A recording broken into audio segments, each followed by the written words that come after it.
जय Hind. Master Saifi channel पर एक बार फिर से स्वागत है आपका। हम लोग 10वां क्लास के लिए ज्योमेट्री का सेगमेंट शुरू किए हुए हैं। इसमें हम लोग थ्योरम का सेक्शन कंप्लीट कर रहे हैं। अभी तक थेल्स, पाइथागोरस और कुछ अन्य थ्योरम प्रूफ किए जा चुके हैं। ज्योमेट्री की इस कड़ी में आज हम डिडक्शन, एक बहुत ही इंपॉर्टेंट डिडक्शन सीखने वाले हैं। ये डिडक्शन है कि ABC एक समबाहु त्रिभुज है। अगर ये ABC समबाहु त्रिभुज है और इस पर एक लंब डाल दिया जाए, जैसा कि आप दिखाई दे रहा है फिगर में, लंब डाल दिया जाए तो एक विशेष चीज़ प्रूफ करना पड़ता है इसमें, इस कंडीशन में कि 3AB² बराबर 4AD²। यहाँ AB क्या है तो AB भुजा है। ये इधर से भी देख सकते थे, 3 रहेगा, AB के स्थान पर AC भी हो सकता है, BC भी हो सकता है। तो 3AB² equal to 4AD²। AD यहाँ पर लंब है, तो लंब की जगह पर अगर AD की जगह पर कोई और रहता, AM रहता मान लीजिए, तो AM लिखा जाता। कुल मिलाकर कहना यह है कि ABC अगर समबाहु त्रिभुज है तो इसकी एक भुजा के वर्ग का 3 गुना इसके शीर्ष लंब के वर्ग के 4 गुना के बराबर होता है।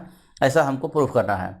तो ये बहुत ही इंपॉर्टेंट, मैट्रिक के लिए बहुत ही इंपॉर्टेंट क्वेश्चन है। अगर आप सेट उठा कर देखेंगे तो सेट में बहुत जगह पर रहेगा, और पिछले कई सालों के अगर क्वेश्चन बैंक उठा कर देखेंगे तो वहाँ पर भी ये मिलेगा। तो आज इसको हम लोग बड़ी आसानी से कंप्लीट करेंगे। सेगमेंट है हमारा ज्योमेट्री। 10वां क्लास के ज्योमेट्री के अंतर्गत हम लोग थ्योरम, डिडक्शन वगैरह पढ़ रहे हैं। आज डिडक्शन में हम सीखने वाले हैं कि ABC एक समबाहु त्रिभुज है, तो उसमें अगर AD लंब डाल दिया जाएगा तो 3AB² बराबर 4AD² हो जाएगा। आइए इसका स्टेटमेंट से शुरू करते हैं। आइए सबसे पहले स्टेटमेंट देखते हैं। 10वां क्लास के हम लोगों ने ज्योमेट्री शुरू किया हुआ है, थ्योरम और डिडक्शन के चैप्टर चल रहे हैं। आज डिडक्शन में हम लोग सीखने वाले हैं कि एक समबाहु त्रिभुज में अगर शीर्ष लंब डाल दिया जाएगा तो भुजा के वर्ग का 3 गुना इस लंब के वर्ग का 4 गुना के बराबर होता है। इसका स्टेटमेंट देख लीजिए। यह स्टेटमेंट है किसी समबाहु त्रिभुज में एक भुजा के वर्ग का 3 गुना इसके किसी एक ऊंचाई के वर्ग के 4 गुना के बराबर होता है। दिया हुआ क्या है, कोई त्रिभुज कह रहा है तो मान लेते हैं आप एक त्रिभुज मान लेते हैं ABC। तो ABC एक त्रिभुज है जो समबाहु त्रिभुज, यहाँ पर समबाहु त्रिभुज दिया हुआ है। तो ABC एक समबाहु त्रिभुज है जिसमें AD लंब BC डाला गया है। AD जैसे कि आपने फिगर में देखा, यहाँ पर जो AD है वो लंब डाला गया है, BC पर लंब डाला गया है। तो साबित क्या करना है हमको, साबित करना है 3AB² बराबर 4AD²। 3AB² बराबर 4AD², ये हमको साबित करना है। तो हमने स्टेटमेंट देखा, गिवन देखा, टू प्रूफ देखा। अब हम लोग इसको प्रूफ करने जा रहे हैं।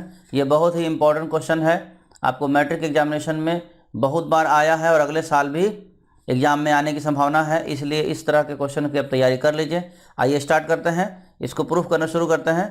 तो आइए सबसे पहले मैं बता दूं आपको फिगर में क्या है आपके पास। तो फिगर में है ABC एक समबाहु त्रिभुज। समबाहु त्रिभुज कहते हैं किसको हैं, तो वैसा त्रिभुज जिसके सभी भुजाएं बराबर, यानी तीनों भुजा बराबर, और सभी कोण भी बराबर होते हैं, यानी तीनों कोण भी इसका बराबर रहेगा। तो समबाहु त्रिभुज में तीनों कोण बराबर होते हैं और तीनों भुजाएं बराबर होती हैं। इस कारण आपको इस त्रिभुज में ABC में AB, BC और AC तीनों भुजा बराबर है, पहली बात। अब दूसरी बात इसमें क्या है कि इसके कोण बराबर हैं, BC और A, पूरा A बराबर है। कितना डिग्री होगा तो 60 डिग्री। B भी 60 डिग्री होगा, C भी 60 डिग्री होगा, और ये पूरा A भी 60 डिग्री होगा। आइए आगे बढ़ते हैं। तो इसको प्रूफ करने के कड़ी में त्रिभुज ADB और त्रिभुज ADC पर बात करेंगे। इस पर चर्चा पहले होगी। तो लिखते हैं त्रिभुज ADB तथा ये देखिए इधर में त्रिभुज ADC में, इस त्रिभुज और इस त्रिभुज में चलते हैं। क्या मिलता है हमको, देखिए ध्यान से। तो हमको मिलता है कि एंगल ABD, ये वाला एंगल बराबर है एंगल ACD। ACD क्यों बराबर है, तो दोनों के दोनों 60 डिग्री है, इसलिए बराबर है। आगे बढ़िए थोड़ा सा और। तो एंगल ADB बराबर है एंगल ADC। ये देखिए ADB और ADC बराबर है। क्यों बराबर है, क्योंकि यहाँ पर लंब डाला हुआ है तो दोनों तरफ 90 डिग्री है, यानी 90 डिग्री होने की वजह से बराबर है। और क्या मिलता है, तो AD बराबर है AD। क्यों बराबर है, तो AD दोनों त्रिभुज में है, इस त्रिभुज में भी है और यही AD इसमें भी है। तो इसको हम लोग कहते हैं कॉमन, यानी AD आपका कॉमन है। इस तरह से हम देखते हैं तो इन दोनों त्रिभुज में दो एंगल बराबर हैं और एक क्या बराबर है, हाँ करेक्ट, भुजा बराबर है। तो जब ऐसी कंडीशन हो जाती है तो ये दोनों त्रिभुज सर्वांगसम हो जाते हैं। इस सर्वांगसमता की कसौटी को हम लोग कहते हैं कोण कोण भुजा सर्वांगसमता।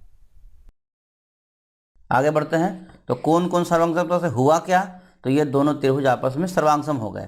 तो त्रिभुज ADB सर्वांगसम हो गया त्रिभुज ADC। देखिए ADB और ADC सर्वांगसम हो गए। और जब दो त्रिभुज सर्वांगसम हो जाते हैं तो संगत सभी चीज़ें बराबर हो जाती हैं। इसका मतलब है कि इसमें जिस चीज़ की हमको ज़रूरत पड़ेगी संगत होना चाहिए, बराबर हो जाएगा। तो यहाँ पर BD DC के बराबर हो जाएगा, तो BD हो जाएगा DC के बराबर। इम्प्लीकेशन लगाइए तो पता चलता है हमको कि चूँकि BC का ये भाग है, BD और DC बराबर हो गया। इसका मतलब साफ साफ है कि BC दो भागों में बदल गया, आधा आधा हो गया। इसको हम लोग 1/2 BC लिख सकते हैं। आगे बढ़ाइए, 1/2 BC की जगह पर हम AB भी लिख सकते हैं। क्यों लिख सकते हैं? क्योंकि ABC एक समबाहु त्रिभुज है। चूँकि ABC समबाहु त्रिभुज है तो इसकी सभी भुजाएं बराबर हैं। तो AB है BC के बराबर, BC है AC के बराबर, तो किसी को किसी के बराबर आप लिख सकते हैं। तो इसीलिए BC को मैंने AB के बराबर लिख दिया।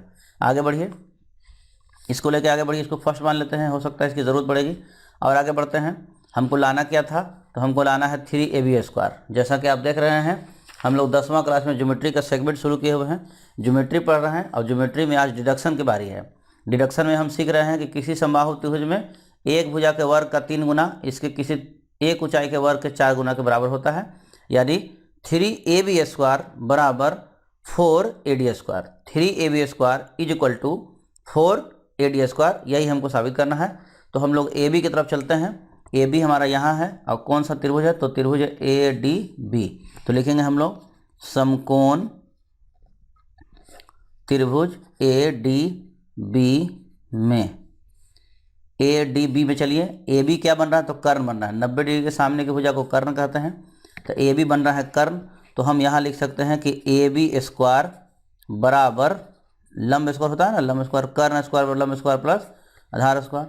तो ऐसे लिख सकते हैं AB² बराबर AD² प्लस 20। यहाँ देखिए BD² लिख सकते हैं। चलिए इसको हम लोगों ने लिख दिया।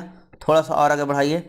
AB जैसे था वैसे ही छोड़ दिए, AD जैसे है इसको भी सही छोड़ दिए।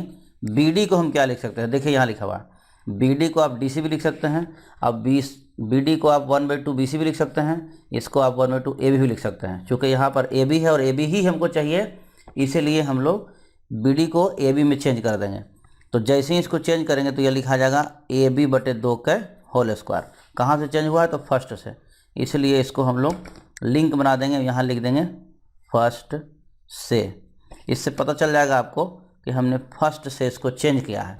बस थोड़ा सा और आगे बढ़ाइए इसको। जैसे ही ज़रा सा आगे बढ़ाइएगा तो आपको मिल जाएगा AB² बराबर AD² प्लस AB²/4। एकदम क्लियर है? हाँ एकदम बिल्कुल क्लियर है। एलसीएम अगर आप उठाते हैं तो एलसीएम जैसे ही आप लीजिएगा तो क्या आएगा? देखिए यहाँ पर बटे में 1 मान सकते हैं आप। एलसीएम लीजिएगा तो 4 एलसीएम हो जाएगा। अब ये लास्ट में जाके गुना हो जाएगा, इधर नीचे जो 4 है वो जाके इधर गुना हो जाएगा। तो ये हो जाएगा 4AB²। ठीक है, यहाँ से एलसीएम लीजिएगा तो 4 आएगा। देख लिए यहाँ पर हम आपको बना कर दिखा देते हैं, वेरी सिंपल है। तो ये हो जाएगा आपको AB² बराबर AD² प्लस AB²। अगर आप एलसीएम लीजिएगा, अब ये बन जाएगा 4 आ जाएगा, तो यहाँ पर 4 बन जाएगा, क्योंकि 1 से आप इसको डिवाइड कीजिएगा, काटिएगा तो 4 में कटेगा। इसको यहाँ गुना कर देंगे तो हो जाएगा 4AB² बराबर 4AD² प्लस सिर्फ AB²। अगला में क्या होगा देखिए, क्लियर है। यहाँ पर 4AB है, एक AB घट जाएगा तो 3 को बचेगा। इस तरह से रिजल्ट हो जाएगा आपको 3AB² बराबर 4AD²।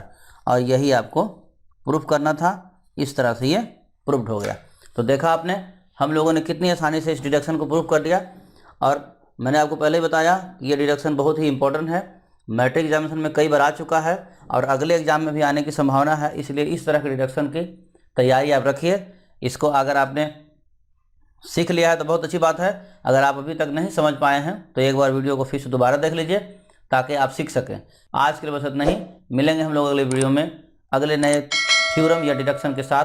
तब तक के लिए दीजिए हमें आज्ञा। नमस्कार।